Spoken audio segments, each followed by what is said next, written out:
Hello friends, good morning.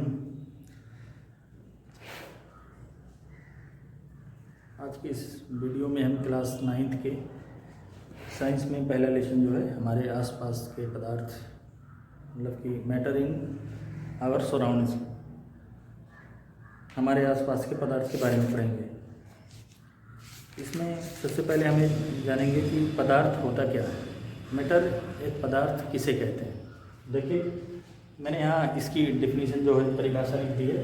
देखिए, पदार्थ matter दिया हुआ है कि वह वस्तु जो स्थान घेरती है, ठीक है, वह वस्तु जो स्थान घेरती है तथा जिनमें भार होता है, मतलब कुछ वजन होता है, ठीक है, और कुछ स्थान घेरती है, और जिन्हें हम क्या करते हैं, अनुभव कर सकते हैं छू के। मान लीजिए आप ये ले लीजिए, ये लकड़ी का एक टुकड़ा है, ठीक है, ये भी एक पदार्थ ही है,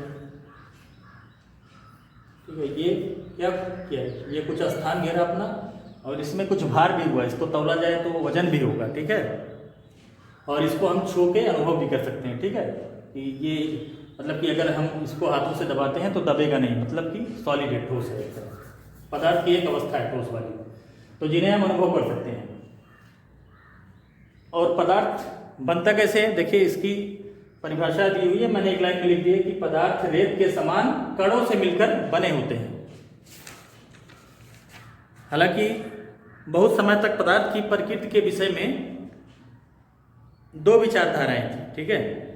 एक विचारधारा के अनुसार था कि पदार्थ के कणों की व्यवस्था लकड़ी के टुकड़े के समान होती है, लकड़ी के टुकड़े के समान होती है, परंतु अन्य विचारधारा जो मैंने अभी लिखी है यहाँ कि पदार्थ रेत के समान कणों से मिलकर बने होते हैं। अब आएंगे उसके बाद पदार्थ की अवस्थाएं, मतलब कि पदार्थ किन किन अवस्थाओं में मिलता है हमें। तो देखेंगे स्टेट्स ऑफ मैटर कि पदार्थ की मुख्यतः 3 अवस्थाएं होती हैं। 3 अवस्थाएं आपको पता है, क्लास 8th में भी आप लोग पढ़ चुके हैं। पहला होता है कि ठोस, सॉलिड जिसको कहते हैं इंग्लिश में, द्रव है, दूसरा लिक्विड, और थर्ड है, तीसरा है गैस। ठोस का मतलब होता है, इसकी परिभाषा भी है, आप लोग नोट कर लें, वैसे मैं बोल दे रहा हूँ क्योंकि थियरी है, ब्लैक बोर्ड पे कहाँ तक लिख पाएंगे।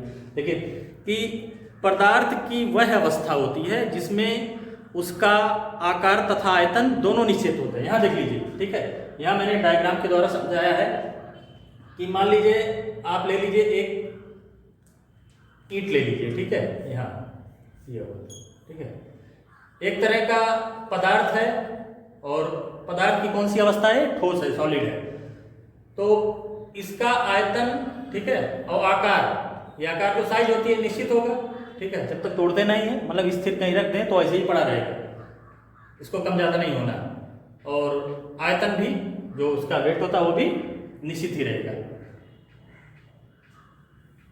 तो ठोस अवस्था जो होती है पदार्थ की, उसमें आकार तथा आयतन दोनों निश्चित होते हैं।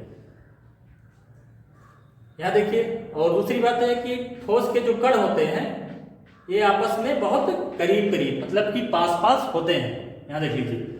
और दूसरी जो अवस्था होती है द्रव की, द्रव में देखिए लिक्विड, लिक्विड ले लीजिए, जैसे आप लीजिए पानी, ठीक है, तेल ले लीजिए, ऑयल, ठीक है, वो भी लिक्विड है एक तरह का। तो लिक्विड में क्या होता है, द्रव में द्रव का आयतन जो होता है वो निश्चित तो होता है, लेकिन आकार उसका जो है निश्चित नहीं होता। देखिए एग्जांपल दूसरा है, समझ लीजिए। यहाँ देखिए कि अगर हम पानी ले लीजिए, हमने 1 लीटर पानी लिया, ठीक है, और उसको हमने एक गिलास में रखा, ठीक है, पानी को हमने गिलास में रखा, तो पानी क्या किया, ये गिलास का आयतन ले लिया, मतलब गिलास के हिसाब से, मतलब गिलास में जो जगह है लंबाई चौड़ा उसमें एडजस्ट हो गया। अगर उसको हमने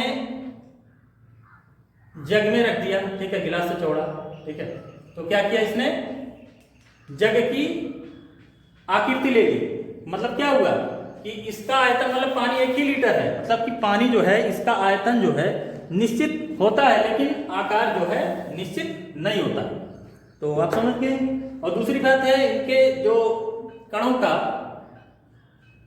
रेशियो होता है, देखिए, तो इनके कण थोड़ा द्रव के हिसाब से दूर दूर स्थित होते हैं, ठीक है, और तीसरा आएंगे आप लिखेंगे गैस। गैस आपको बता दूं, अगर मान लीजिए हम कमरे में अगर कोई इत्र की शीशी अगर कमरे में खोल दिया जाए तो उसकी महक कमरे के हर कोने में पहुंच जाती है, मतलब पूरे कमरे में। ऐसा क्यों होता है? ऐसा क्यों होता है? इसका रीजन है कि गैस के जो कण होते हैं वो अंतराणु का स्थान जो इनका होता है कणों में, तो ये बहुत दूर दूर स्थित होते हैं। ठीक है, गैस के जो कण होते हैं वो काफी दूर दूर स्थित होते हैं।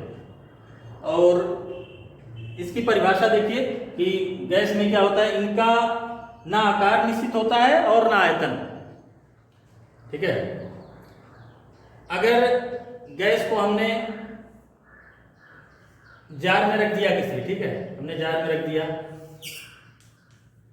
छोटे जार में रखेंगे, ठीक है, तो इनके कण एक यहाँ हुए एक यहाँ, मतलब कि दूरी तभी समान ही होती है। ठीक है, और अगर हम बड़े जार में रखते हैं तो क्या होता है, मतलब कि इनका जो आयतन होता है वो उससे बर्तन के हिसाब से या गैस जार के हिसाब से एडजस्ट होता है, और आकृति जो होती है वो भी बर्तन के हिसाब से घट बढ़ जाती है, मतलब कि वो उनके अणु और दूर दूर फैलने लगते हैं।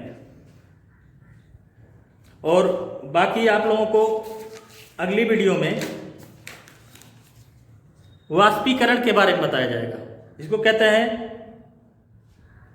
वेपोरेशन, वाष्पीकरण।